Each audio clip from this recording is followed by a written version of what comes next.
Hello, everyone, and thank you so much for joining us. My name is Emily, and I'm the Engagement Director for Algalita Marine Research and Education. We are an over 30-year-old nonprofit dedicated to addressing plastic pollution through advocacy, through education, through research. And a big part of the work that we do is our online platform called Wayfinder Society for Environmental Education, which is powered by us and what it does is it connects students and educators with resources and opportunities to go deeper into the subjects of plastic pollution and related issues like climate change, environmental justice, and really anything and all that connects to plastics, because we know how much of a pervasive, universal this issue this is, not just where I'm at here down here in Southern California, but worldwide as well.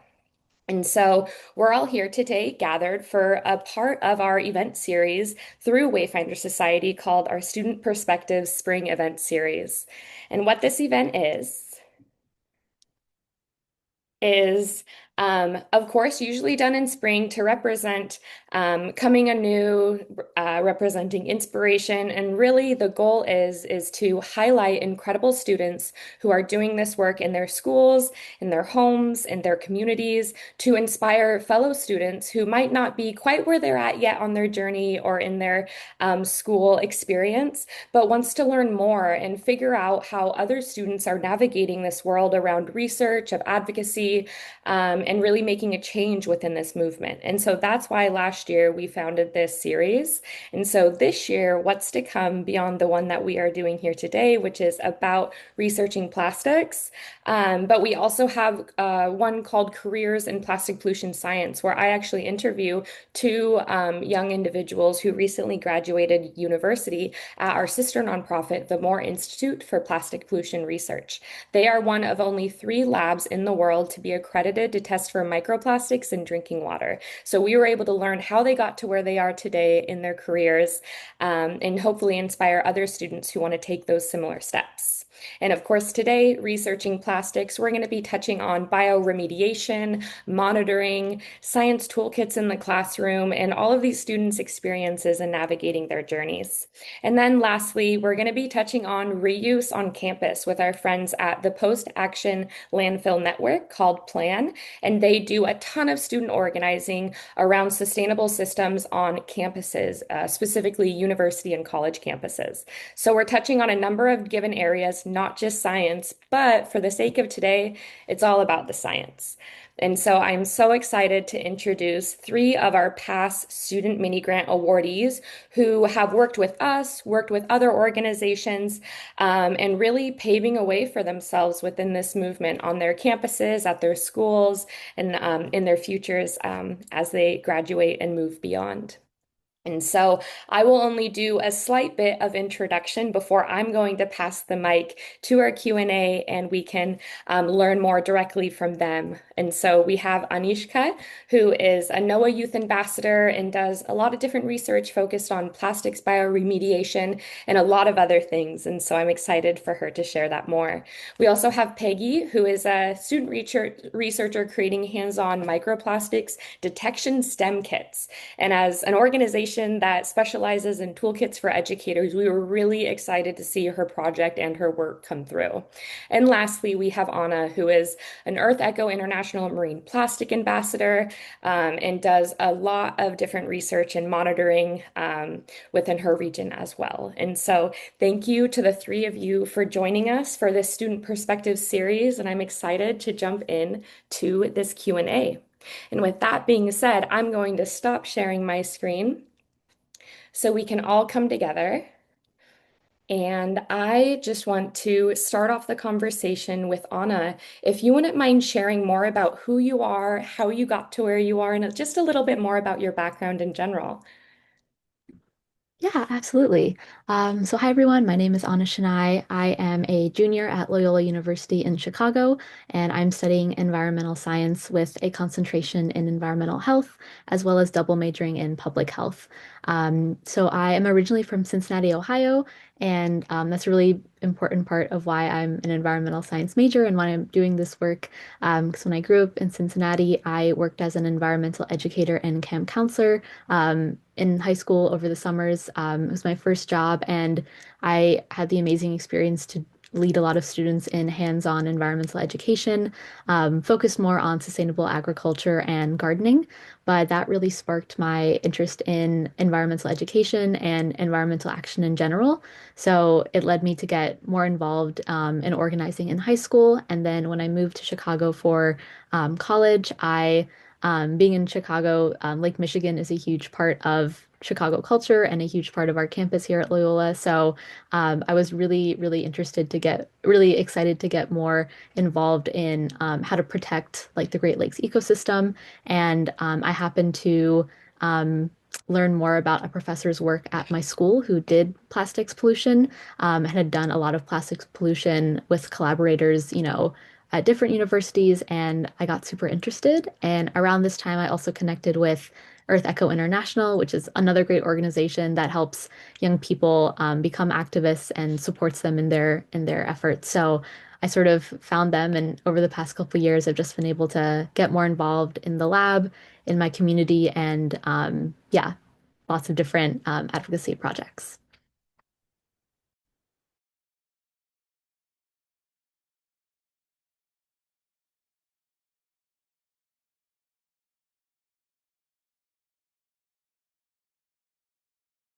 Miss Deacon, you're muted. Oh, Anishka, thank you so much. We will cut that out. So, Anna, thank you so much for that well-detailed answer. And I was wondering, with Earth Echo International, especially for other students who might be watching this, I know you had mentioned that it was when you were in college that you first learned about them, but I was curious, with that ambassadorship, what does that look like for you, and what are some of the responsibilities? Yeah, Earth Echo is a great organization, and you can get involved pretty much any sort of age. I think they have opportunities as young as for like 12 or 13-year-olds up into like your early 20s. So their Marine Plastics Ambassador program started my freshman year of college. So I was sort of in like that first cohort. But really, what it was, it's a very holistic experience, and it takes students who either have past experience or just a really deep interest in plastic pollution advocacy specifically. And over the summer, you do a series of like boot camps and training.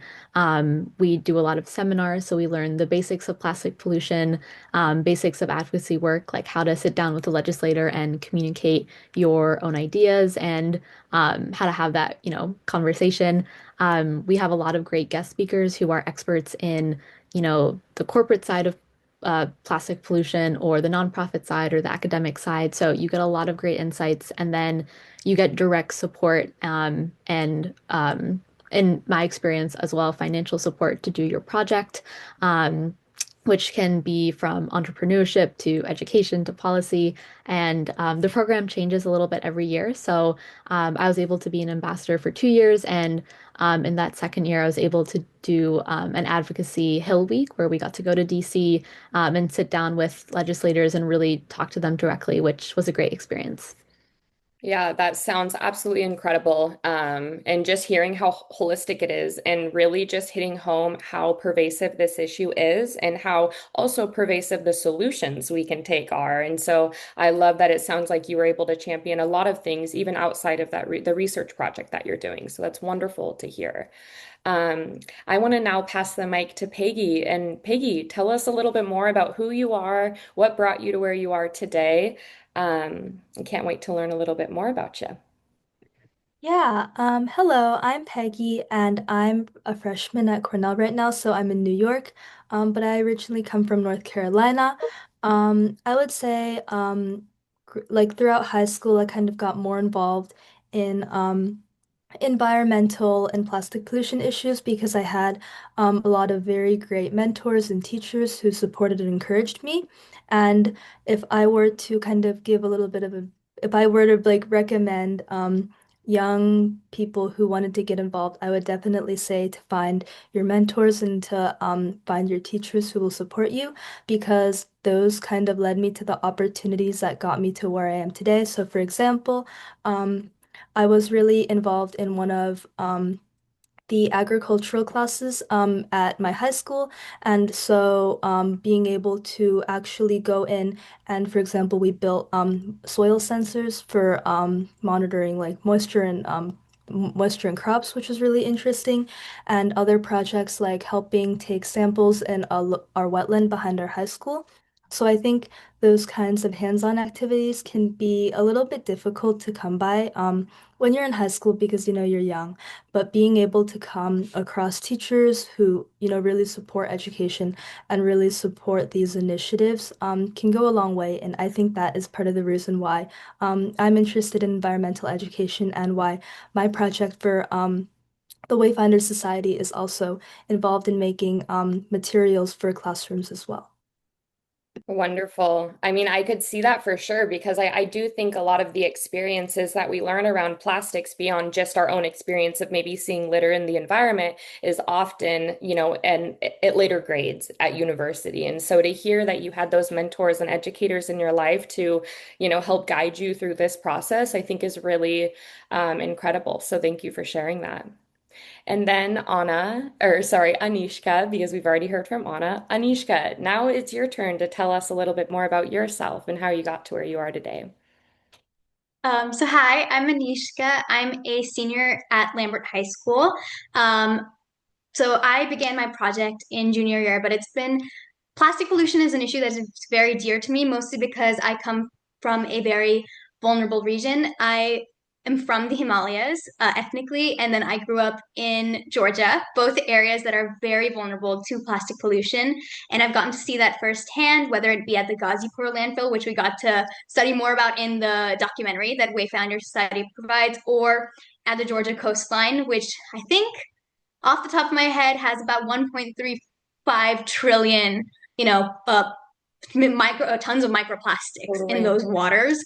So getting to live in these environments and getting to see that really affected me as a child and then going on into my teenage years, Yeah. which kind of led me towards trying to focus on how we can mitigate plastic as a whole. And though there are a lot of alternatives to plastic, there's not really a way to get rid of plastic as we see that, it just becomes microplastic and continues to infiltrate our societies.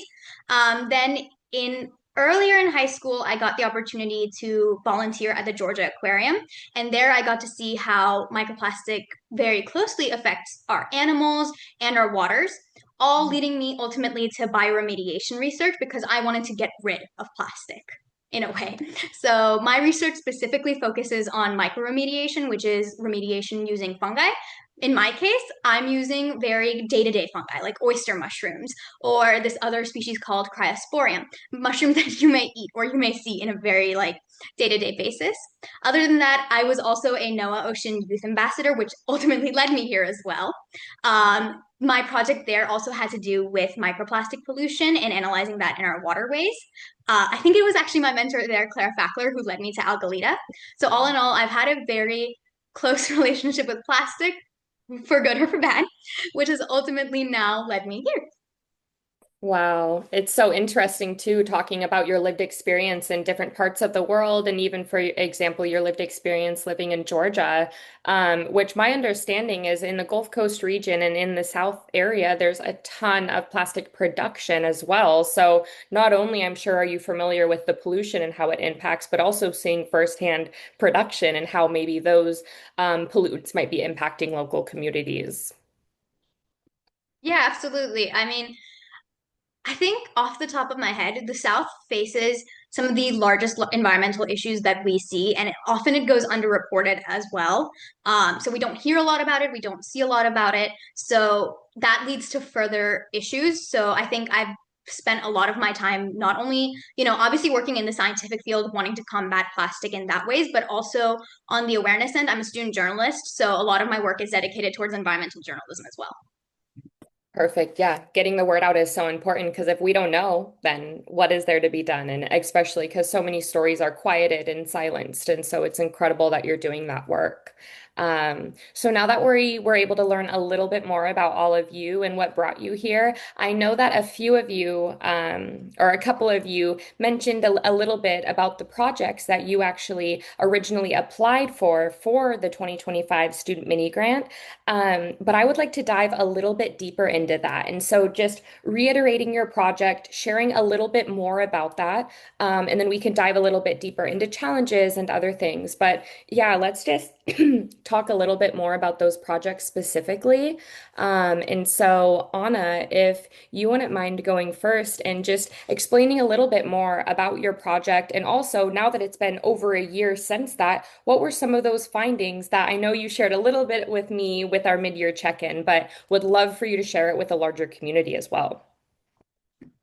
Yeah, absolutely. So I applied to the mini grant intending for the grant to go towards supporting my research. So I used to work in a plastics research lab where I worked with a professor who managed these trash traps that are at local harbors in Chicago. So the trash trap would be delivered every week, and alongside a couple other student researchers, I would sort the trash and we'd categorize it from into very specific different subcategories. And then at the end of my sophomore year, so I worked in the lab fall semester and then the spring semester, we analyzed the data and I was able to present that data at a few like research conferences. So I was hoping to continue that. So I worked in that lab last semester, but unfortunately I wasn't able to work in that lab this semester. So it was definitely disheartening at first because I think I'm a very like type A person and I had everything planned out. And then, there's kind of an unexpected roadblock. So my last year slash this year was my second year as an Earth Echo Marine Plastics Ambassador. So my project sort of shifted focus and I wanted to get more into um, research, but research that is more accessible and involves community members who are typically left out of conversations, especially around plastic pollution. So I wanted to focus on engaging key stakeholders like young people, small business owners, and the fashion industry. Three kind of distinct but very, very separate categories of people to see how I could get them engaged in plastic pollution advocacy in Chicago and Illinois. And the immediate first step that I had to do that was creating sort of an educational resource through a website to really make sure that these like three stakeholders could learn about the issues and not feel very isolated from an issue that I think a lot of times, obviously, large corporations will put a lot of information about or um, a research topic that is kind of confined to academia. So I wanted to focus on that and it was definitely a shift, but I think with the support from Algalita and the support from Earth Echo, I was really able to acknowledge that like those changes happen, and I think it's led me to do something that I wasn't intending to do. So it's opened a lot of different doors and pushed me to sort of get out of my comfort zone and learn topics myself that I'm not as familiar with. So that's been a really great experience, and it's helped me, you know, gain like adaptive skills and creative problem solving skills. So yeah, it was definitely a little disheartening at first, but now I'm really happy where it's going and to continue it as yeah, in the following months. Yeah, thank you for sharing that. And yeah, I feel like such a key skill is pivoting when something doesn't go our way or isn't as planned. So it makes me happy to hear that you were successful in pivoting. And also the two connections of doing that research, doing that science, and then kind of shifting slightly to science communication, which is so, so important for individuals who, like you said, might not have all the awareness and the understanding the intricacies of this really complex issue. And so I do think, while yes, it's a different project, it really falls hand in hand. And I'm really happy that it was able to kind of funnel your energy in that way. So thank you. All right, Peggy, you want to dive in a little bit more into your toolkits? Like, I know that you worked with a number of entities, right? Locally to you. And so, what was that like? And then the process of building, getting the tools and being able to share those toolkits out. I would love to hear more. Yeah, so my toolkits that I'm kind of working on right now, I originally applied with an idea to kind of create a lab activity, something that elementary, middle school, and high schools might be able to do. And the idea was that I would be able to help students be able to work on the scientific method a little bit. I feel like those were that kind of iteration, building something and then trying to improve it. That process was something that made me kind of fall in love with kind of fall in love with wanting to get involved with research and science more broadly. So I was hoping to kind of introduce that to more students in the Ithaca area because that's kind of where I am right now. And I think trying to reach out to, local schools, even organizations on campus has been really rewarding. It's also been really challenging too. Just, trying to coordinate different things with so many different people. So I would say that has definitely been a really rewarding part of the grant so far. And another one has been I've kind of before this, I haven't really realized how difficult it can be to design educational materials. So while I was working with the team at the Wayfinder Society, I sent over my lab material, like my project materials, and I got all this feedback about how I might want to align my toolkits with certain educational standards or looking for materials that might be more accessible, especially for classrooms where they don't have a ton of funding to get, expensive materials. So I would say it's definitely been opened my eyes to how difficult it can be to design, educational materials, but it also makes me really excited to be able to see it come to fruition. Yeah. Totally. And going back to what we were saying with Anna is the ability to pivot and the ability to also know that, hey, I need help and I'm going to reach out and ask individuals that I know that can provide that assistance. And I will just say for myself, the ability of, understanding science and being really interested in that to then kind of take that messaging into a curriculum sense is so difficult because as you mentioned, there's so many standards that educators need to align with. How is that going to fit into their existing curriculum? And so I'm just really impressed by your ability to work on this project and again, to pivot when needed. And I think that this is a reoccurring skill set needed across all backgrounds, across all ages. So it's interesting that it's coming up here as well. So Peggy, thank you so much for diving a little bit deeper into that. And now shifting gears to Aanishka, I know you mentioned your project a little bit, but explain a little bit more. And yeah, again, I know you shared this a little bit in our mid-year check-in, and so I'm really excited for the rest of us to hear from you as well. Yeah, so my current project, when I applied to Algalita, I applied kind of with two projects. So with my NOAA Ocean Guardian Youth Ambassador project, which at this point has wrapped up, and I aged out of the program, so that would be why.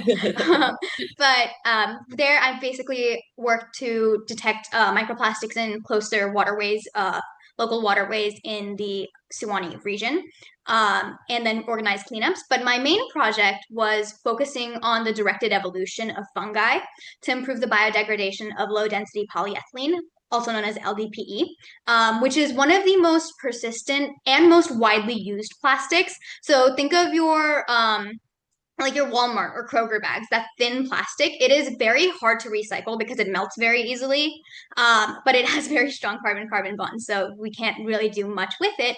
So, which is why I worked on this project. And to explain a little bit, directed evolution is basically like think of natural selection, but we're making the natural selection happen. So in my experiment, I culture fungal species on agromedia, which I supplement with maltodextrin, and then I introduce environmental stressors such as curcumin, tannin, and clove oil. So these compounds will then create, or they have created selective pressure, which forces the fungi to adapt metabolically. And then I also pre-treat the LDPE plastic with UV light to partially Mm. break those carbon-carbon bonds I was talking about earlier that makes this plastic so strong. And what that does is it introduces oxidative sites on the polymer surface, which the fungi can then attach to much more in a much more easier way. It makes it much more biologically accessible, which allows those fungal enzymes to initiate degradation. Mhm. And then basically, I repeatedly transferred the most successful fungal colonies across generations, which ultimately helps create the best generation. So far, I have evolved fungal strains over 12 generations and inoculated over thousands of plates throughout the process.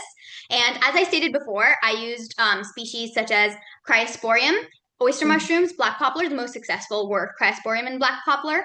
And they produce very good measurable increases in enzymatic activity, which I confirmed through ABTS assays. So we've seen about 7 to 8% of degradation in the plastic pieces, and Wow. I'm targeting 25% ultimately.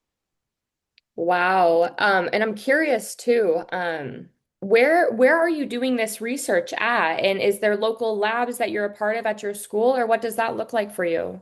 Yeah, so I actually do this research under my honors biology teacher. She taught me through ninth grade and then later in the years as well. But she's been my mentor, and she gives me this like basically she has lab space in her room, so we've been doing it there.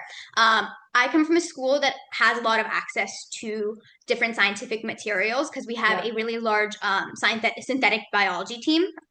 So I have mentors from those teams as well. But yeah, I do this under my teacher, Miss Juliana Helm. Wow, that's incredible. And goes to show, this reoccurring theme as well, that there's so many mentors within our own lives that if we just ask for help or ask, like, I want to learn more about this, and they're excited to see that glimmer in our eyes as well. So that's really great to hear. And I'm glad that you shared a little bit more. So this has lightly been touched on throughout this conversation so far. But my next question, and Anna, this will be for you first, and we'll go down the row again. But has there been any big realizations or mindset shifts for you? And maybe that's looking at how you managed imposter syndrome or redefining what success looks like for you. So I'm curious, yeah, were there any mindset shifts or big realizations along the way that you've had along your project and your education in general? Yeah, for sure. I think I'm kind of at a point now where it's been like close to exactly 2 years since I got involved in like plastic pollution research. So I've been doing a lot of reflecting. And I think a big mindset shift I had was um, kind of when I would talk to my family and friends who like were not environmental science majors about plastic pollution. And sometimes I think I would uh, feel really tense during those conversations because you get a lot of questions, especially, from your family, and they're like, "What are you doing?" And they just kind of squint their eyes because they don't know, not in any sort of malicious way, but they just have a lot of questions because that's not like their area of expertise. So I think I used to sort of shy away from those conversations, and I'd talk to my mentors and I'd review my notes and sort of stay within my own circle. But I think those conversations and relating the work that we all do to the larger community is the most important conversations we should be having, especially because I think I'm involved in other sort of environmental advocacy work at Loyola and with other organizations that's like not specific to plastics. And I think when I take that like bird's eye view, the plastic pollution issue, I think, gets stereotyped a lot um, as this issue that is kind of not a big deal. I think a lot of people are like, okay, so I'll bring my reusable water bottle, but there's plastic water bottles everywhere, and there's this sense of like not really understanding the severity of that issue because I think a lot of people, especially like where the communities I've been closest to, so Chicago and Cincinnati, um, I wouldn't say like climate havens, but they're most definitely not experiencing the effects of climate change that other areas in the States or in the world are experiencing when it comes to plastic pollution. So, very much that idea of like out of sight, out of mind, 100% a thing, and it can be really, really harmful. So, I think for me, that mindset shift of always incorporating the global aspect of the plastic pollution crisis is really important, and showing that we have a key role to play because with environmental issues and pollution, everything sort of travels and everything is connected. So highlighting that, and also just being able to make plastic pollution related in the ways that people care about. So I think I mentioned, but like I'm a public health double major. I want to go into environmental health research, and I think when you talk about plastics, in addition to their association with forever chemicals and the health impacts that we don't even know yet, but scientists are like, it's not looking good, that is what gets people's attention.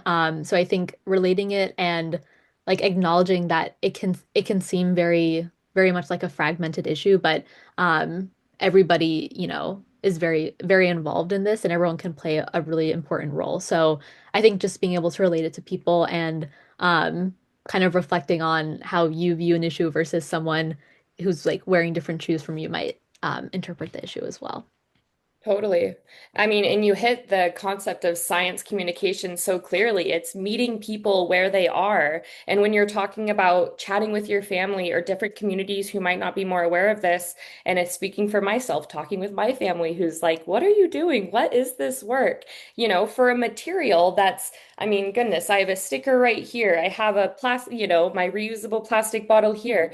This material that's all around. It's really hard to come to terms with this idea that it's a lot of it is really toxic, and it's just like Anishka is talking about that there's really no way to not only break it, there's a way to break it down. We know micro and nanoplastics, but beyond that, actually taking it from the environment and out of our air, out of the snow and the water we're drinking, it's a really pervasive issue. And then it's really difficult to even think about well, if it's this drastic of an issue, what are these solutions and why do they even matter? Why is it if I'm doing this work on my own, but then these corporations continue to produce and pollute? It's a really big conversation to have. And I love that you're touching on making those personal connections to help to not make them feel bad or make them feel like we're making the wrong decisions, but just educating them and taking that space to hear where they're coming from on that too. Because I mean, as all of us, we're very familiar with this movement, but initially when we first got into it and learned about it, it was shocking to all of us. It's a shocking issue. So I just really resonated with your response on us. So thank you for that. And then on that note, Peggy, was there any big realizations that you had? I know the shift of science to curriculum was a big one that you mentioned, but was there anything else around imposter syndrome and shifting mindsets that you've experienced throughout your project or education as a whole as well? Yeah, I would say that coming to college, I've kind of gained a broader view of how interdisciplinary plastic research is. Not just plastic research, plastic pollution, getting involved in the movement as a whole. I think just by virtue of the fact that you're like surrounded by so many different scientists who do research in different areas. So for example, there are people who are researching um how we can, on the micro or nano scale, how we can make more biodegradable materials, but there's also people who are interested in researching how we can break down existing plastics. And then there's also people more on like the policy side on how we can implement these solutions. So I would say that um, I've definitely shifted my view from what kind of fighting plastic pollution looks like from something that is very like you're in a lab coat and you're pipetting to something that can that can look so many very differently. But I think another thing that I've seen is that ultimately research is very collaborative. Not just research, any kind of involvement in getting involved with plastic pollution, whether you're trying to organize like a petition or you're trying to start or like yeah, any work that really is being done in in the environmental space. So I would say I also have gotten that kind of has prompted me to be less afraid, I guess, of reaching out to people.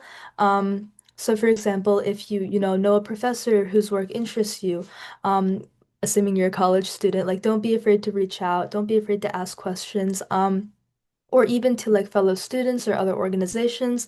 I think an overarching theme that I've seen in my education is that it never hurts to reach out. It never hurts to ask questions. Even if it, doesn't end up being like a long-term kind of mentorship or anything. It's really cool to learn about other people's perspectives, and you never know, the connections that you make or the conversations that you have if they ever come back to help you in another way. Definitely, definitely. And thank you for saying that, Peggy. I appreciate it. And then Anishka, going down for the third one. Any big realizations that you've come to terms with in your work?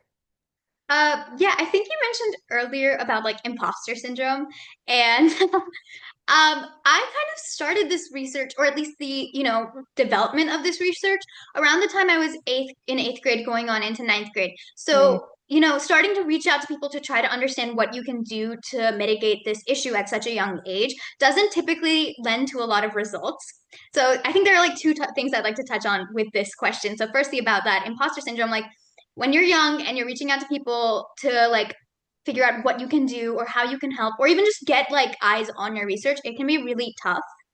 And a lot of times you'll feel like what you're doing isn't maybe as important or what you're doing isn't right because you're not getting this attention or you're not getting validation, which I think I faced a lot because I also, with this project, I even did the science fair and like I lost miserably. So like all going to show that a lot of times in research or in any like initiative regarding plastic pollution, you are going to face a lot of failure. You're going to be ignored a lot, regardless of age. Age is a factor that will like lead to can lead to more issues like it did for me. yeah. But I think if you prioritize and center yourself around the research and kind of understand why you're doing it, regardless of validation, it kind of helps you, or it helped me mitigate that imposter syndrome at least because I knew what I was doing was important. So regardless of what, I people said with that, I think um that was really important. And of course, when people reached back out or I was able to get that connection, it was super, super helpful and it helped me grow. Yeah. But I think I learned not to take it to heart, especially, and then the second thing was I mentioned this just a few seconds ago, but learning to, prioritize research is very tough. Mm, Originally, when I was going into it, obviously I didn't think it was going to be easy, but I didn't realize how iterative it was going to be and mm, how rarely you're going to see success. Um, and I don't mean that in the sense that it's all going to be a failure, but I yeah. just more mean that like every generation or every time you're doing something, you might not see much. It doesn't mean it's a failure and it doesn't mean it's success. It just means there's just slower results. And I think what I saw in me and what I began to grow was this appreciation for that iteration Yeah. and just taking each generation or each new like every time I'm in the lab as a chance to grow rather than a chance to hyperfixate on failure and success. And I think those two things were definitely changes I saw in me. Totally. I mean, I appreciate you saying that because what comes to mind for me is what I have to tell myself as well when we're, having these conversations with people and we're doing this work. There's still so many holes in this research around plastic pollution because despite it being around for 100 plus years, we are still in the pioneering phase of this work. It was only in the late 90s and early 2000s when my predecessors at Algalita did some of the first research ever around plastic pollution in the open ocean. Oh my goodness, that's like within nearly our lifetime, right? And then fast forward to today, and we're seeing, the powers that be with the oil industry and the plastics industry. They're really powerful. We can tell that because even now we look at the policies and the science and a lot of things in a way falling short to our high expectations of what we think. We know this issue is a big deal, and then we want to be able to match that. And so I just kind of, that's just where my mind went when you were answering that, because giving ourselves grace in this movement, no matter the age or our background, because there's so many unanswered questions within that, which is why this work that we're doing is so valuable and so important. So I'll get off my soapbox there, but again, I love the things you just touched on. And so just being thoughtful of time, I'm going to ask about two more questions.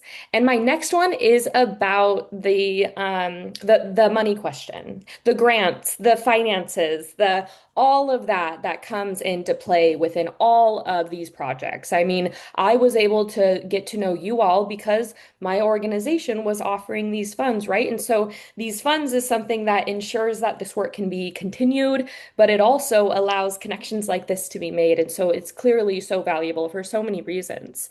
And so, again, we've touched on it a little bit, but Anna, for you first, I'm curious, what has searching for funding look like? And I don't just mean for your projects, but also for education as a whole. And is there any tools of success that you want to share with students who might be listening today?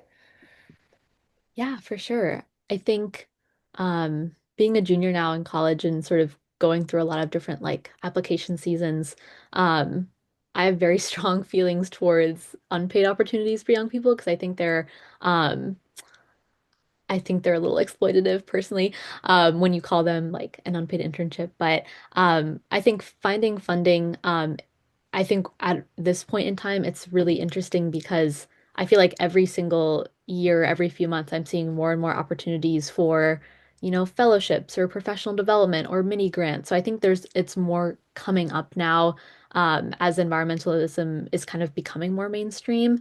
And I do think funding makes a really big difference, as a student because it kind of opens a lot of doors. You don't realize how everything costs money, whether you want to host an event or you want to have a bit more credibility when you're reaching out to someone and say, like, with collaborators, it was really, I'm hoping to work with Sustainable Fashion Week Chicago to host an event or two and reaching out and being able to say, I have this amount of money. It opens a lot of doors and I think it lets you have a seat at the table with more professionals, which is really, really great experience. But I think it also, at least for Algalita, the way the mini grant program was structured, with the year-long timeline and then the check-in, it really helps keep you accountable. It's really, really hard to balance extracurriculars as a student. And I think with an advocacy project that is ongoing and, we just talked about pivoting from different challenges, it's hard to sort of keep on that timeline and make sure that you are doing what you said you were going to do. So I think the funding helps with that because it makes it a little bit more real. And I think it's also really interesting because it can help. Um, I originally thought I was going to use my funding for like research lab Yeah. purposes, but now I think it'll be more towards like community organizing purposes or like materials costs. So understanding, more from like a job perspective, I guess, like how to like make a budget and how to really plan for all these different types of projects instead of them just being like an abstract idea, like what is it actually going to cost you? And knowing that like to make an impact, sometimes you have to offer an incentive, like offer food or, be able to get someone a set of like 5-gallon buckets so that they can do multiple school cleanups instead of just collecting in trash bags. I think little things like that, it has taught me a lot. And yeah, it bottom line, it's opened a lot of doors. So definitely grateful Yeah. for Algalita for doing that. Oh, thank you, Anna. And I like that you brought up the accountability piece for sure. And also the skill setting piece where you're like, oh, maybe I've never done this before, but now I need to create a budget for the first time and start thinking a little bit more forward thinking than I had before. And also really unique answer around the credibility piece that I hadn't really thought about, that when you're reaching out to other individuals, it does add a piece of, look, I'm backed by this individual or I'm backed by this organization. So that's a really unique perspective to have.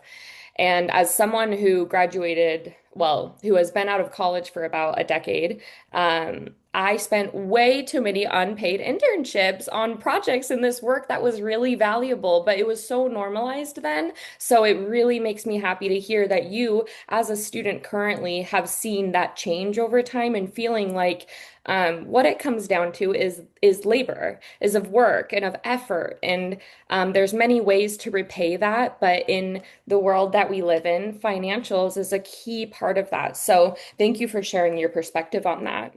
And then Peggy, I'm curious, especially when you were in high school, that whether it was with Algalita or other organizations or people, what has that looked like? And then shifting gears to now in college, which congrats being on your freshman year. What has, searching for grants and receiving grants, what does that look like for you? Yeah, I would say that a lot of the opportunities that I found in high school were looking at like local universities or local maybe nonprofits that offer opportunities. Yeah, I think it can be kind of hard, especially if you're still like in a ninth or 10th grade. There's not that many opportunities. I do remember in I think in 11th grade there I found like a conference at North Carolina State University that kind of let students do some policy research. And it was funded through the World Food Prize, which is like an external nonprofit. So I think I found that by asking around like teachers and stuff. So it really kind of comes down to seeing what connections you have, and it doesn't have to be like your dad or your uncle, or it doesn't have to be like a direct relative. It can be asking around teachers, it can be even searching online. So I think a lot of, especially for, I think most people, we don't come from families who are generations of microplastics researchers, because like you mentioned, it really hasn't been around for that long. Yeah, so I think really it comes with a bit of asking around and yeah, being willing to take different opportunities. And then I think another thing that I've kind of found was pretty interesting was journalism. So I did a bit of freelancing in high school, and if you can kind of get up to the point where you're writing for like more professional publications, that can they do pay you pretty often, and that can be pretty helpful. I think it comes with kind of a bit of a learning curve, because you have to like learn how to pitch yourself and then, share your resume or your writing clips and everything. But I think it can also be really rewarding, especially if you're interested in environmental reporting, because then you also get the added benefit of talking to scientists or policymakers or different types of people and hearing their perspectives, which again kind of goes back into learning about how many moving parts there are in the movement. Yeah. Well, that's so interesting that you also bring up the lens of journalism, that it's been brought up multiple times here.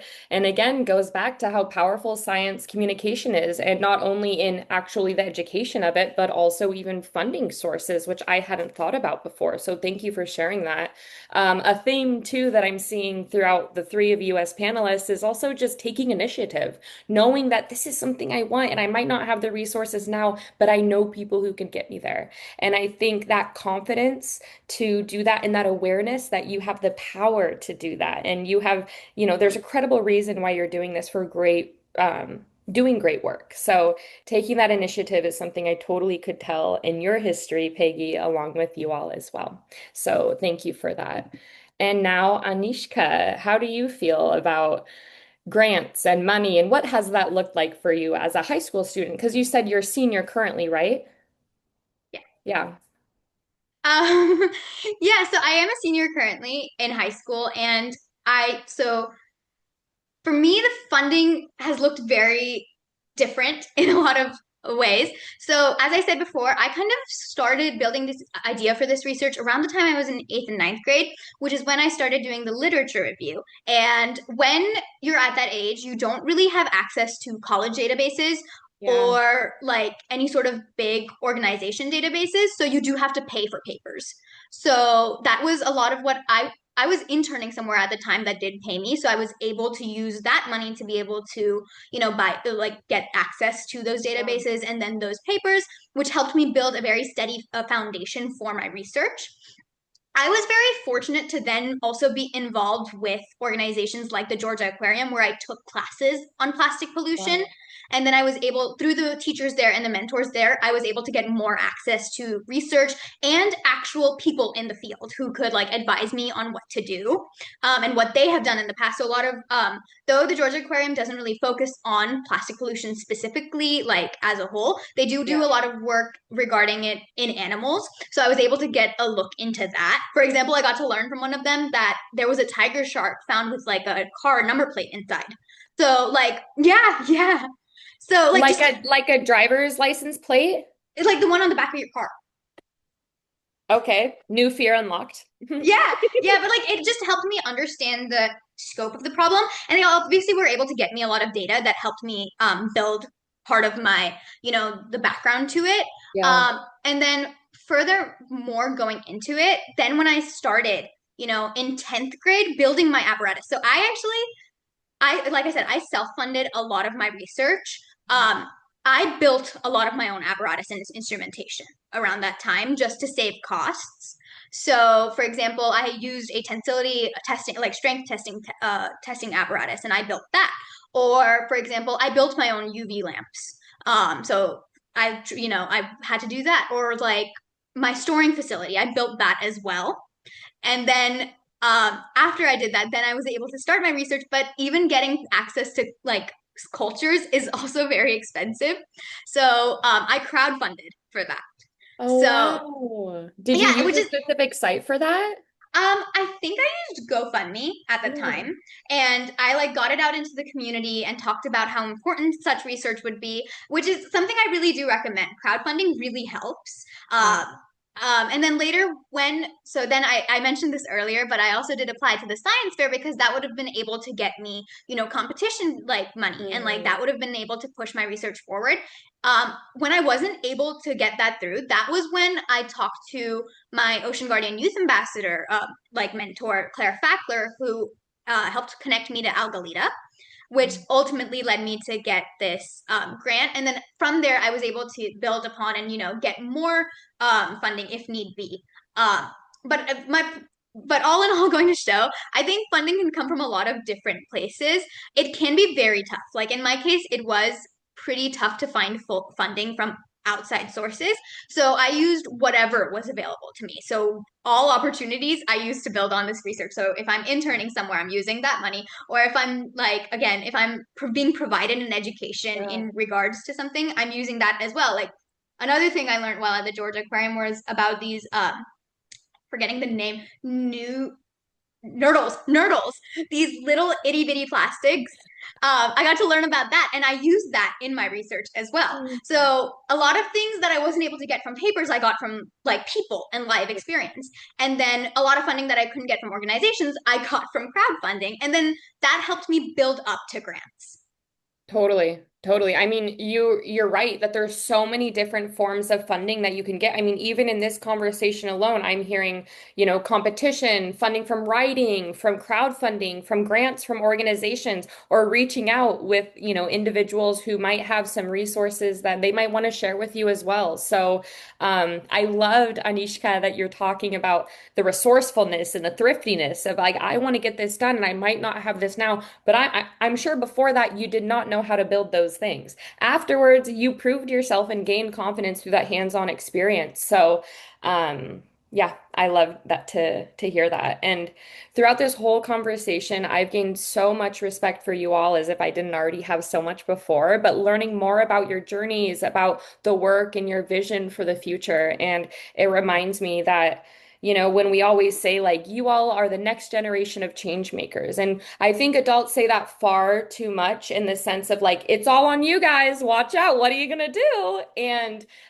when I say that, it's only coming from a place of collaboration, of knowing that we wouldn't be able to do this work without all of you. And I'm glad that in some way, shape, or form, our organization at Algalita was able to be, a little short blip in your journey. And I am really excited to see how you guys move throughout the world and continue to make these achievements that that you're working towards. And so, ending on a high note, my last question for you all is gonna be, what advice would you give to students who might be earlier in their journey than you all and might be wonder if they even belong in this space, if there's even a spot for them? So, Anna, if you wanted to do the honors of answering first, what's one piece of advice you would share?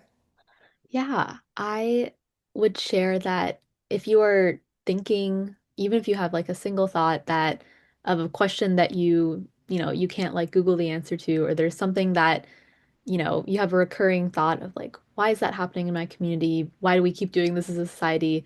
If you have those thoughts, that means you're like certified to be a leader in this space. I think that's all you need. I think that we're at the point where the term like imperfect environmentalism is really gaining a lot of traction. And I really love that term because it just means that, the ability to make a change is in anyone's hands. And everyone has a really key role to play. And I think as young people specifically, we are best equipped in a way because we are like actively learning in schools and we're actively adapting to all this new information that's hitting us. So, you know, I think when I started high school, I probably didn't know like what a nurdle was or what forever chemicals were.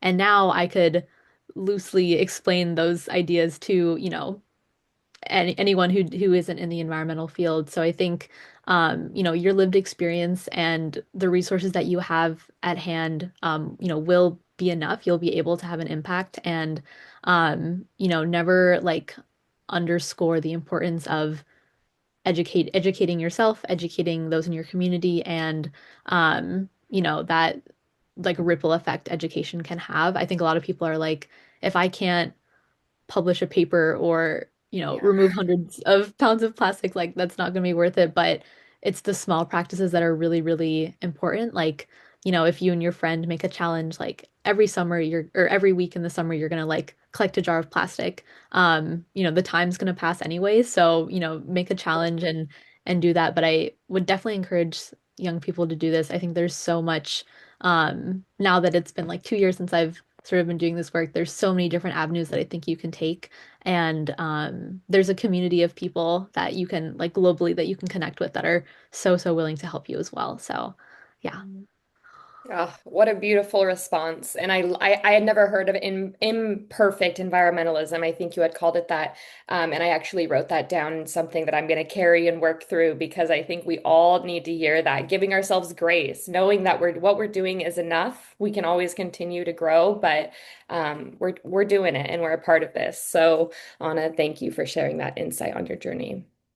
And then, Peggy, do you have one piece of advice to share with students who might be listening to this recording in the future? Yeah, definitely. I would say something pretty similar, in that to not put a lot of pressure on yourself.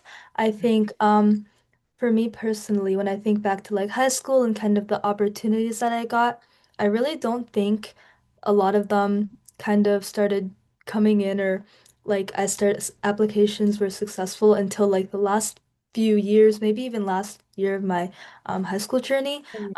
Just because, there's less opportunities than there are people who are interested in them, which is kind of sad when you think about it, but that kind of is just how it turns out. But yeah, I never really understood why there's so much pressure placed, especially in, kind of the environmental space to have like all these achievements when you're young, because, people who want to go become doctors, they have to do medical school. People who, there's so much training required.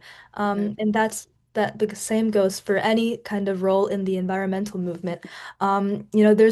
It's a very long journey, and it's like, any other career.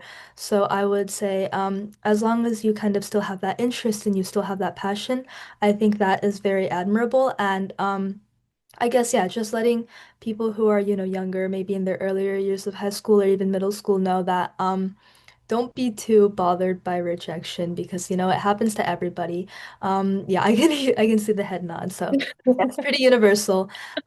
Yeah, but stuff will start coming, especially as you get older. I think um, just based on what kind of I've seen, I've noticed that labs, especially for undergrads, they do tend to offer like stipends or grants for you, and that wasn't necessarily something I hear a lot among high schoolers. So yeah, the opportunities kind of come flowing once you get older. So don't worry too much. Mm, I love that. And all the work that you're doing for this in your younger years is building that foundation and that confidence to keep going. So, even as someone who's not a student right now in my life, I needed to hear that, Peggy, because in all different, career fields and, not just in the environment, but so many others, that's a reoccurring issue. That comparison too of I could always be doing more. Well, we don't have a million hours in our day. And again, going back to this concept of giving ourselves grace. So thank you, Peggy. And Anishka, without further ado, do you have one piece of advice for those listening in today? Yeah, and I think what I'm gonna say is kind of going to relate back to something Anna said a lot earlier, but it was about like other people and like them understanding. Mm, Um, as like I've asked this question a lot, like if I belong in this space as someone who's not a very, math and sciencey person. I am now, but like I was not like, or like at least I'm more dedicated to it now than I was before. I think a lot of times you will get a lot of questions on why you're doing this, because I don't think, especially in metropolitan areas, people really understand how important this research is and how it affects every aspect of our life. Like, I think plastic, again, this is just like, these are just facts off my head that I like keep in like my back pocket. But like we all eat about a credit card's worth of microplastic every month, I think. Not sure if I'm 100% right on that. But it's something that is so pervasive that a lot of people don't realize it is. And so it kind of makes you feel like what I'm doing might not be right and I might not be Yeah. equipped to do this. Like I think it's a twofold thing, like where you don't feel like what you're doing is valuable and whether you are like equipped enough to do it. And I think what I would say to that and give like make people especially younger students who are going into Yeah. it like make sure that they know is that if they care about this problem and if they are seeing the effects of it and like reading about it, then then what they're doing is important and then they belong in this space. So if you care about it, you are in the right place. Like that is mostly what I'm trying to say. That it doesn't like I come back to this idea of validation. Hmm. While I think it is incredibly important for other people to like understand the enormous like implication of this problem, I don't think it is incredibly important for everyone to understand right now what you're doing. You can show them as you go and you can communicate it with them as you go. Don't wait for their validation to get started. Yeah. Oh, oh my goodness. That hit home for me. Thank you. What a great way to, bring this conversation to a close for all three of you, providing and being vulnerable and providing your insight and some of the challenges and the successes and celebrating that. And I hope that you all feel celebrated on behalf of myself, on behalf of Algalita. It's been a joy to learn and follow and to learn more about each and every one of you. And so I just want to say thank you for your time. Thank you to all those in the future watching this recording. And if you are somebody watching this recording in the future and you might be a student or an educator, I invite you to visit our online platform, wayfindersociety.org, where you will find free lesson plans and toolkits if you're an educator to use in curriculum, but also for students. Like we offer this student mini grant that we've all been talking about and referencing in this conversation every year. And that always opens up in around October. And so stay tuned for later in this year when we open that up again. And again, just putting my focus back on the three of you. Thank you, thank you, thank you. I'm so excited to share this with the community. So I hope you all have a great night.